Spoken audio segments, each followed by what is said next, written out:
buenas noches y bienvenidos una vez más a Hablando Claro, la política en palabras sencillas. Qué gusto, Giovanni.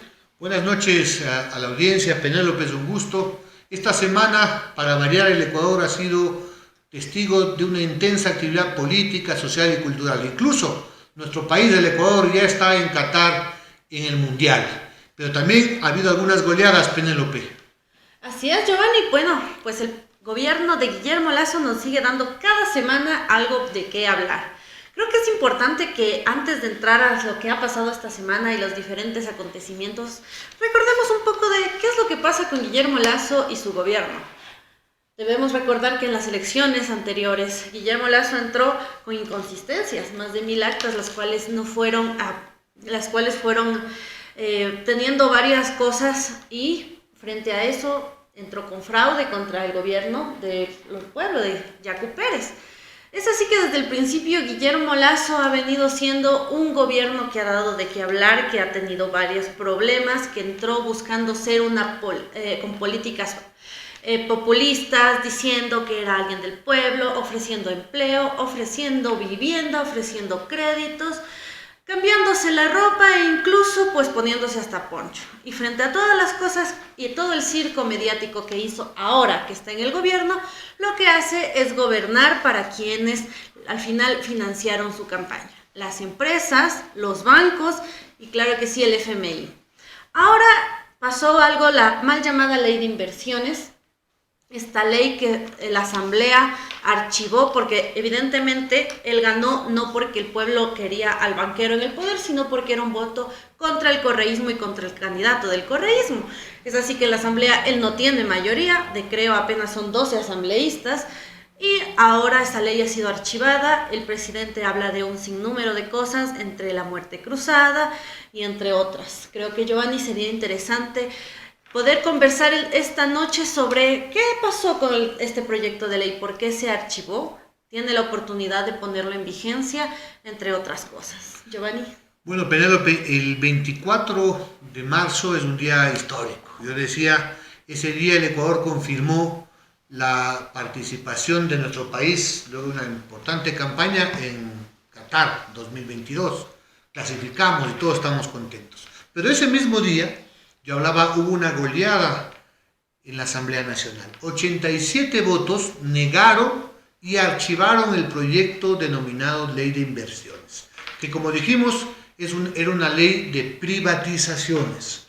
Una victoria para el pueblo ecuatoriano, para los sectores del movimiento popular, que incluso, Penélope, estuvimos el día 23 en las calles en 23 ciudades del país: Quito, Guayaquil, Cuenca, Loja, diciéndole no a las privatizaciones. Y la Asamblea, al final del día, escuchó ese clamor popular. Por tanto, este archivo de la ley es una victoria, porque se defiende el patrimonio de los ecuatorianos, el petróleo, la electricidad, la telefonía. Y tiene un significado importante, porque es una derrota del gobierno neoliberal de Guillermo Lasso, de su proyecto ligado a la Carta de Intención del Fondo Monetario Internacional. Es una derrota que les deja a varios personajes con los churos hechos, porque se les cayó el negocio. Penélope, hay que ver cómo varios capitalistas extranjeros y nacionales estaban ya frotándose las manos para ubicar efectivamente quién se hacía dueño del petróleo, de las empresas de telefonía, de los grandes negocios que tenían presentado. Entonces, es importante ubicar esa 24 con la negación del archivo. Eso explica en buena medida cómo la crisis política ha escalado a otros niveles, porque demostró, tú decías, el gobierno de Guillermo Lasso está por cumplir un año, pero es un gobierno que hasta ahora no ha resuelto los problemas de la gente, no ha cumplido las promesas de campaña y ha tenido unas políticas de ajuste antipopulares que rechaza a la población. Yo te diría, a estas alturas, esta derrota será en el marco en que el gobierno, en menos de un año, tiene apenas el 35% de apoyo social. El 25% de la población es quien le cree al presidente. Es decir, un presidente al cual los ecuatorianos y ecuatorianas, 3 de cada 4 no le creen, está complicado. Y si a eso le sumas que está aislado, es lo que ocurrió en la Asamblea, obviamente hablamos de un presidente que está en dificultades. Él habla ahora de que la Asamblea le ha dado la espalda al pueblo. Nosotros sí podemos decir, Penélope, para dejarte la palabra, que quien le está dando la espalda a la población es el gobierno con su política. Los maestros están esperando equiparación salarial, los estudiantes cupos para la universidad, los productores de banano, precios justos igual que los arroceros, y todos los ecuatorianos estamos enfrentando el alto costo de la vida. Así es, Giovanni, tú lo mencionabas, ¿no? Guillermo Lasso, cuando ingresó, a pesar de todas las inconsistencias y del fraude con el que ingresa, él tenía el 70% de aceptación de la gente cuando él ingresó al gobierno, y como tú bien lo has mencionado, actualmente tiene apenas el 35%. En menos de un año cayó en picada. ¿Fruto de qué? De las políticas antipopulares y neoliberales que ha aplicado a lo largo del tiempo que ha estado en el mandato. Pero sin duda alguna, y tú ya lo mencionabas, Giovanni, a pesar de todas las cosas antipopulares, de todas estas políticas que Guillermo Lasso viene aplicando, lo que va en aumento es el descontento social y la lucha del pueblo ecuatoriano. Sin duda alguna es innegable, como vemos en diferentes partes del país, no solo con el food, no solo con las luchas de las mujeres el 8 de marzo, también los arroceros, también los lecheros, los campesinos, los indígenas, la gente del campo y de la ciudad se viene levantando en contra de estas políticas antipopulares que Guillermo Lasso viene levantando, pero sobre todo para recordarle que evidentemente el pueblo está a la expectativa y que sigue luchando y está en permanente movilización. Tú ya lo mencionabas, apenas el día de ayer se dio la prueba de transformar nuevamente después de que la prueba el sistema se colapsó y hubo un sinnúmero de problemas respecto a la prueba, y los estudiantes pues con la incertidumbre primero de qué es lo que va a pasar con su futuro, pero sobre todo con una deuda que tiene el gobierno de Guillermo Lasso para los jóvenes de este país. Recordemos, Giovanni, que en campaña Guillermo Lasso en innumerables ocasiones dijo que iba a dar libre ingreso a la universidad, que se iba a eliminar el sistema de ingreso, las pruebas, entre otras cosas, pero finalmente cuando llegó al gobierno no ha hecho nada más que modificar el nombre y, al contrario, perjudicar cada vez más a los estudiantes, porque se cambió la prueba, se disminuyó el tiempo, son 160 preguntas en 60 minutos. Más o menos tienes que responder en 20 segundos cada pregunta, Giovanni. Yo no sé ustedes, pero eso es atentar contra el futuro de cientos y miles de jóvenes de nuestro país. Y además, no solo es el problema de la prueba, y es que en la oferta académica no se ha aumentado ni cupos, y mientras en la universidad pública se va disminuyendo la capacidad porque se ha disminuido el presupuesto para recibir nuevos estudiantes, la tasa de las universidades privadas va en un 30% de aumento anual. Es sumamente preocupante, Giovanni. Por supuesto, y ese es uno de los temas que le preocupa a la población, no solamente a la juventud, sino también a los padres, que vemos que nuestros hijos, nuestras hijas no pueden ir a la universidad. Y como tú lo has dicho, es decir, no solamente son los problemas de la plataforma, del examen, sino que al final del día no se crean cupos, Penélope, porque el gobierno hizo un recorte presupuestario a las universidades y escuelas politécnicas públicas. Entonces, ¿con qué dinero pueden abrir más cupos, más oferta académica, nuevas carreras? ¿Cómo se van a crear la Universidad de Santo Domingo, que están reclamando la juventud de ese sector de la patria? O la Universidad en el Coca, o en Zamora Chinchipe, o en la provincia del Cañar, para ponerte un ejemplo. Pero precisamente esta política del gobierno es la que le está pasando factura a la popularidad del presidente y a su credibilidad. El gobierno del encuentro no cumple lo que promete. Y el caso de la educación es un elemento absolutamente claro. Pero tú dices una cosa que me parece trascendente recalcarla. El tema de que el descontento se está convirtiendo en movilización. Por eso es importante que la jornada del 23, que consistió miles de personas en las calles levantando la voz, por supuesto, nuestra militancia estuvo junto a los obreros, a los trabajadores, los estudiantes, los pequeños comerciantes en las calles, reclamando el archivo. El hecho de que esa reactivación de la lucha social, no te olvides, Penélope, que desde el mes de noviembre, por el tema de la pandemia, prácticamente a los 5 meses se reactiva una convocatoria general, en este caso del FUD. Y entonces para reanimar ha sido importante, pero además fue victoriosa. Nos demostró que con la lucha social, con la organización se puede alcanzar victorias. Al día siguiente, como habíamos dicho, la Asamblea tuvo los arrestos efectivamente para archivar la ley de privatización. Es decir, la lucha tiene, digamos, frutos, en este caso, en el tema de la defensa de la ciudadanía. Por supuesto, esto es un paso evidente. Yo te comentaría en esta parte, hemos visto la Unión Nacional de Educadores está convocando ya a una marcha sobre Quito, la toma de Quito, dicen los educadores, el próximo viernes 8 de abril, a propósito de que se cumplan las reformas a la LOEI, la equiparación al cual tienen derecho nuestras maestras, nuestros maestros. En esta semana se movilizó una vez más los bananeros cerrando las carreteras porque simplemente el gobierno no quiere cumplir, digamos, ni con el tema de los créditos, ni con el tema del precio oficial de la caja de banano.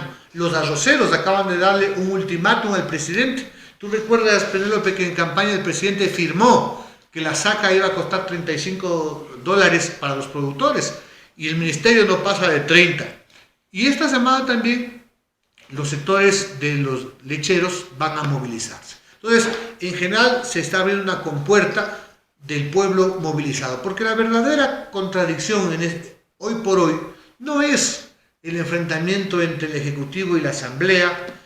La solución no es que se abrace Guillermo Lasso y la Guadalupe Llori, que de paso ha estado entregada de cuerpo y alma a la política de Lasso, sino que el gobierno y la Asamblea también, Penélope, deben dar respuesta al pueblo. Aquí la contradicción es el pueblo que reclama derechos, educación, salud, trabajo, reclama contra la inseguridad, y un gobierno incapaz para resolver los problemas, un gobierno que incumple y un gobierno que lleva adelante una política en beneficio no del pueblo, sino del Fondo Monetario Internacional.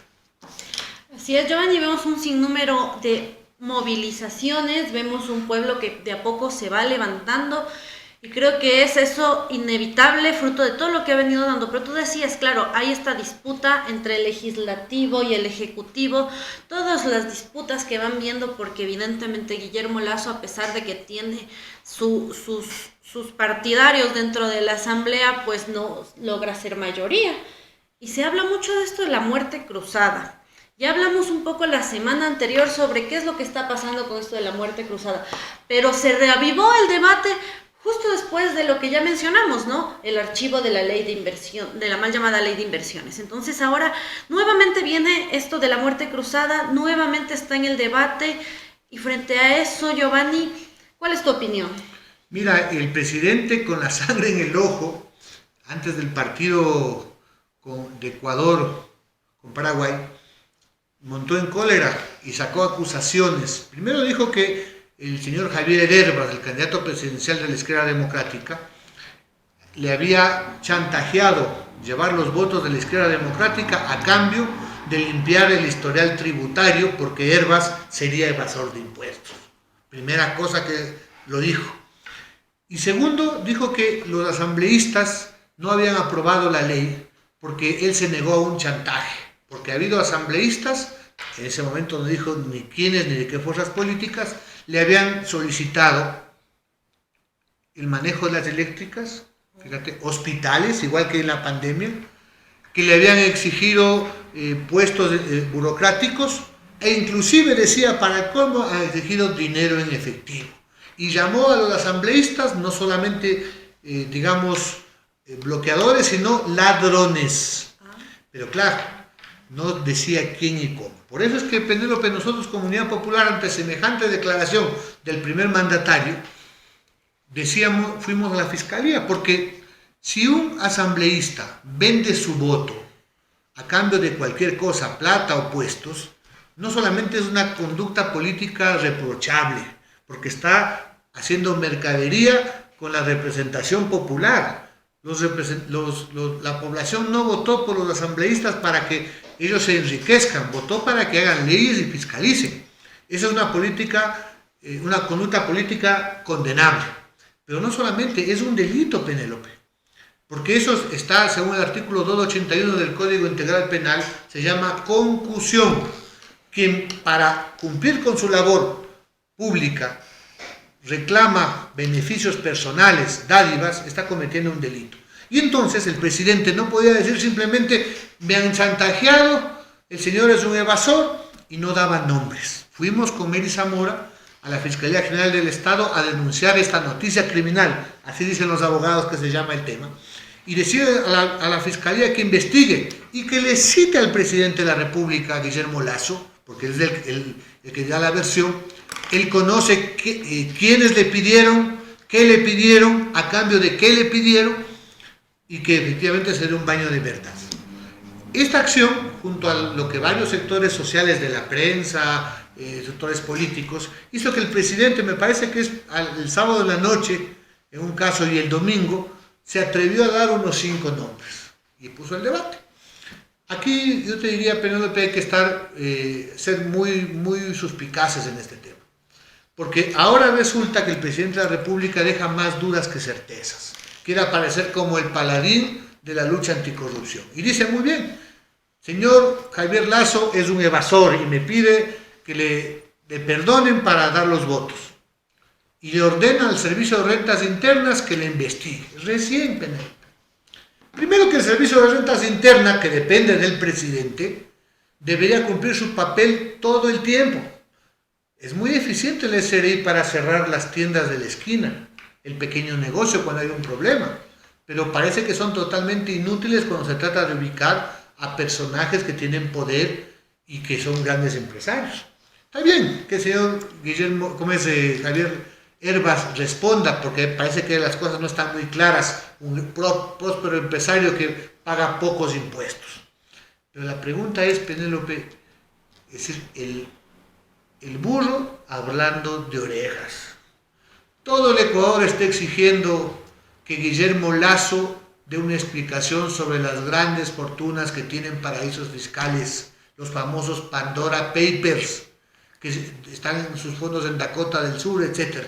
Entonces, el Servicio de Rentas Internas debería aprovechar para investigar primero al presidente de la República y ubicar cómo se maneja el tema tributario. Y adicionalmente, algo que nosotros venimos sosteniendo hace rato desde la Unidad Popular, hay 7.500 millones de dólares que los grandes empresarios, no de ahora, los últimos 20 años, no le están pagando al Estado ecuatoriano y evaden impuestos. Ahí está la plata, Penélope, para crear cupos de la universidad, para atender al campo, para atender la educación y la salud. Y por otra parte, Penélope, el presidente se animó a dar 5 nombres, ¿no es cierto?, que son de Pachacútec. Y viene otra pregunta ahí, ¿qué pasaba, Penélope, si es que la ley pasaba porque tenían los votos? O la ley se aprobaba por el Ministerio de la Ley porque a la señora Guadalupe Llori le funcionaba la maniobra de irse o de apagar la luz. Guillermo Lasso se quedaba callado. O como dice Carlos Quijón, el ex, ahora ya acaba de renunciar, vocero de la presidencia, estaban esperando una actitud patriótica. No, señores, tenían que haber ipso facto denunciado el delito. Pero poco para que la gente reflexione. Estos 5 asambleístas, si uno revisa, me parece que está la señora Rosa Cerda, asambleísta de Napo, Gisela Molina de Cotopaxi, Yucailia de Tungurahua, Quesada de Sucumbíos, y se me escapa el quinto, no sé si te acuerdas vos cuál es. Pero son Pachacútec que han venido votando en los temas más importantes, no del lado del pueblo, no de lo que ha dicho la CONAIE, o lo que incluso el Comité Político de Pachacútec ha planteado. Han venido votando ya con el gobierno. Las 2 leyes más importantes, Penélope, o 2 votaciones claves. Cuando se votaba el informe que presentó Fernando Cabascano, el tema de Pandora Papers. Estos 5 asambleístas de Pachacútec votaron por defender a Guillermo Lasso. Y en la ley tributaria, los 5 se abstuvieron, es decir, fueron cómplices de que se apruebe por el Ministerio de la Ley ese golpe a la economía popular. Entonces uno se pregunta, Penélope, estos que ahora el presidente les dice que son chantajistas, que piden dinero, que piden puestos, en esas anteriores votaciones, ¿les salió gratis al gobierno esas votaciones? ¿Eran patriotas y ahora ya no lo son? ¿O al final del día efectivamente iban subiendo el precio? Eso debe investigarse, precisamente porque el pueblo reclama un baño de verdad, está cansado de los corruptos. Mientras la gente no tiene qué comer, no tiene trabajo, tus hijos no van a la universidad, esta gente está siendo efectivamente negociados y eso trae más crisis política. Sí, Giovanni, es sumamente preocupante todo lo que acabas de mencionar y lo que vamos viendo, porque no puede quedarse en el aire simplemente acusaciones tan graves como las que hace Guillermo Lasso, ¿no? Este tipo de negociaciones, de repartirse el país a pedazos, que es una práctica que ha hecho no solo con este gobierno, sino que se viene haciendo ya históricamente, y que simplemente se lo diga de así, muy deportivo, y no se dé más explicaciones, se vote unos nombres, pero al final yo dudo mucho que sean todos. Yo creo que eso incluso tiene también una consigna política, porque claro, decir, ya ven, ahí están los pachacútics, ahí está la línea de izquierda, porque finalmente yo creo que debemos tener en cuenta que por cualquier partido que tú pertenezcas, al final cada persona responde por sus acciones. Entonces es evidente que incluso tiene una consigna el dar estos nombres en específico, pero no dar los nombres de todos los asambleístas, que estoy segura que son varios, y que además el gobierno esté jugando con el pueblo ecuatoriano. O sea, necesitamos transparencia, necesitamos política y cuentas claras para nuestro país. Y nosotros creo que necesitamos seguir en esta exigencia. Es sumamente importante lo que se hizo desde Unidad Popular junto contigo, con Mary, el hacer esta denuncia pública, de poder exigir que el gobierno dé nombres, que se transparente todo lo que está pasando en nuestro país, porque no puede quedarse simplemente como algo que se vota y nada más. Entonces, Giovanni, creo que es interesante, ¿no?, el seguir viendo qué es lo que va pasando con la política en nuestro país. Mira, tú apuntaste un tema que es clave. Esto debe ir hasta las últimas consecuencias, que no quede simplemente en acusaciones mutuas. Yo decía en una entrevista, el pueblo está harto de mirar un concurso de quién es más evasor, tú o yo, entre Lasso y Herbas. ¿Quién es el corrupto, la asamblea o el ejecutivo? Te diré una cosa, es decir, si hay asambleístas que se venden, es porque hay un gobierno que los compra. Entonces aquí hay mucha tela que cortar, ¿no es cierto? Ya Salvador Quispe incluso le dio un nombre al hombre del maletín, quien sería quien contactó a los asambleístas para ofrecerles cargos. Hablan hasta de 3 contratos petroleros en la Amazonía, ¿no es cierto? Hay que llegar para que no quede solamente en misión. Y la CONAIE, yo creo que ha hecho público a través de ISA el pedido a Pachacútec de que sean investigados esos asambleístas, que por supuesto no solamente están defraudando a Pachacútec, sino a la población y a los sectores, al movimiento indígena, al movimiento popular. Y ha dicho que sería bueno que estos asambleístas pidan licencia y asuman los alternos. Vamos a ver. Pero también esta crisis, esta derrota del gobierno ha traído novedades, Penélope, en el ámbito del gabinete. Finalmente se apagó una vela. Doña Alejandra Vela, que venía siendo la ministra de Gobierno, se va renunciando o renunciaba, diciendo que estaba por la muerte cruzada y que se hace a un lado. En realidad fracasó en la conducción política, porque fue incapaz de manejar el tema de la seguridad, el manejo de las cárceles, y en el terreno político el gobierno ha venido de tumbo en tumbo, perdiendo en la asamblea.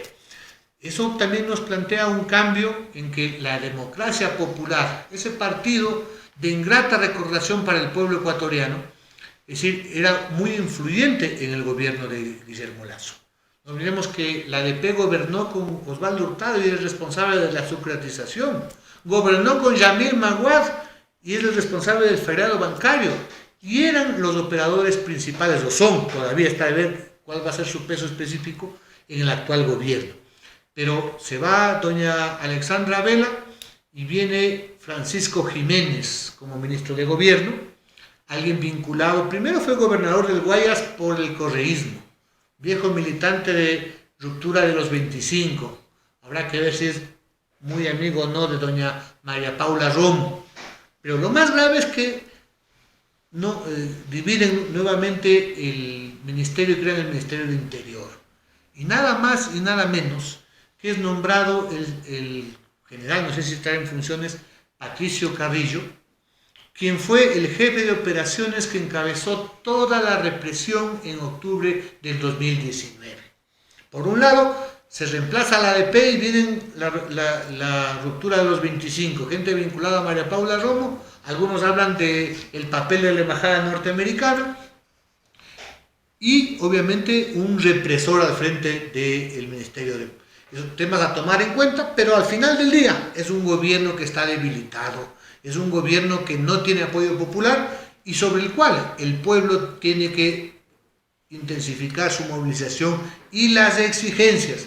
Por supuesto, la asamblea también está bastante abajo, vamos a ver qué pasa. El día de ayer se hablaba de la posibilidad de que Guadalupe Llori sea defenestrada. En mi propio bloque Pachacútec se ha hablado de aquello, pero más allá de estas circunstancias, el tema es que el pueblo tiene que hacer valer. Aquí cabe lo que sabemos decir Penélope de los de Unidad Popular, solo el pueblo salva al pueblo. Así es, Giovanni. Y bueno, creo que para ya poder finalizar este espacio de esta semana, solo nos queda recordar que a los nombres a los que tú acabas de decir, de quienes están en este momento en el gobierno, pero de quienes ya pusieron antes, como la ministra de Educación, que también es correísta, es evidente que Rafael Correa y UNES cogobiernan con Guillermo Lasso. Por más críticos que parezcan, en la práctica nos damos cuenta cómo es que se están moviendo las cartas. Así es que creo que, Giovanni, hay todavía muchas cosas que analizar y mucha tela que cortar frente a todos estos entramados políticos, pero lo seguiremos viendo eso en una siguiente semana con Hablando Claro. Política en palabras sencillas. Muchas gracias. Buenas noches.